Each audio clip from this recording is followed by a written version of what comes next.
Hello मित्रमैत्रिणींनो, स्वागत आहे माझ्या चॅनलवर। मी आज हे बघा तिळाची चटणी बनवणार आहे। हे बघा बगर पॉलिशचे तीळ आहे आणि याला आपण भाजून घ्यायचं आहे। आणि आता थंडी लागलेली आहे त्यामुळे उष्णता राहते तिळामध्ये, म्हणून मी आज चटणी बनवणार आहे। गॅस लावलेला आहे, कढई ठेवली आणि आता गॅस गरम वगैरे नाही करायचे आहे आपल्याला, थंड याच्यातच म्हणजे तिळासोबतच कढई पण गरम होऊन जाते आणि खूप भाजायचं नाही आहे, तीळ आपल्याला कडू होऊन जाते। नाहीतर असं स्लो आचेवर छान याला असं फिरवत राहायचं आहे आणि तीळ चटचट मनेपर्यंत आपल्याला भाजून घ्यायचे आहे। तीळ बऱ्यापैकी गरम होत आहे, आता याला भाजून घेऊ छान स्लो आचेवर। हे बघा तीळ छान असं तडतडा लागलेला आहे, 3 ते 4 सेकंद झालेले आहे आणि 2 ते 3 मिनिट लागते भाजायला, कारण थंड भांडा घ्यायचा आहे आपल्याला, कढई गरम नाही करून घ्यायचं आहे। हे बघा छान असे खरपूस भाजून जाते आणि कडू होत नाही चटणी। आता आपण काढून घेऊ, झाले भाजलेले आहे। हे बघा तडतडत आहे आणि हे छान असे भाजले गेले आहे, काढून घ्यायचे आहे तीळ आता पूर्ण। हे बघा चटणीसाठी हिरवी मिरची आहे, 8 ते 9 मिरची आहे। झणझणीत करायची असेल तर तुम्ही वाढवू शकता आणि हिरवी मिरचीच घ्यायची आहे अशी वाली।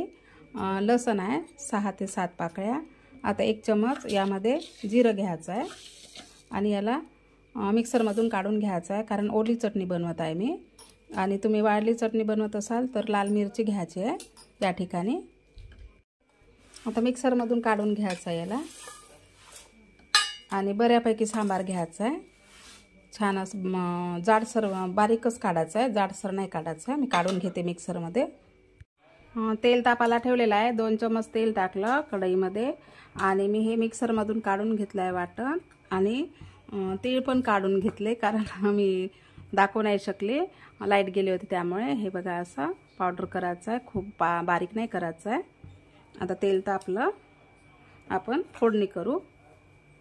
आधी पाव तेल तापलं की नाही, हां ठीक आहे तापलं। आता वाटण घालायचं आहे यामध्ये तेलामध्ये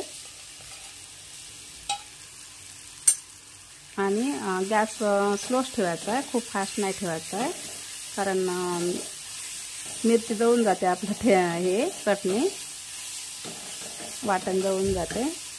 आणि तेलाचं प्रमाण थोडं कमी जास्त करू शकता तुम्ही आणि साहित्य पण तुम्ही कमी जास्त करू शकता। आणि रोज जेवणामध्ये तोंडी लावायला तिळाची चटणी असली म्हणजे चांगलं राहते थंडीमध्ये आरोग्यासाठी। हे बघा 2 मिनिट झालेले आहे, मी परतून घेतले आणि आता हे बुडाला पण लागत आहे, हलकंसं तेल सुटलेलं आहे आणि आपण तिळाचा भुरका टाकल्यानंतर आपण मीठ टाकू, झालेलं आहे। हे बघा तिळाचा आपण भुरका टाकायचा आहे यामध्ये आणि फिरवून घ्यायचं, मिक्स करून घ्यायचं आहे।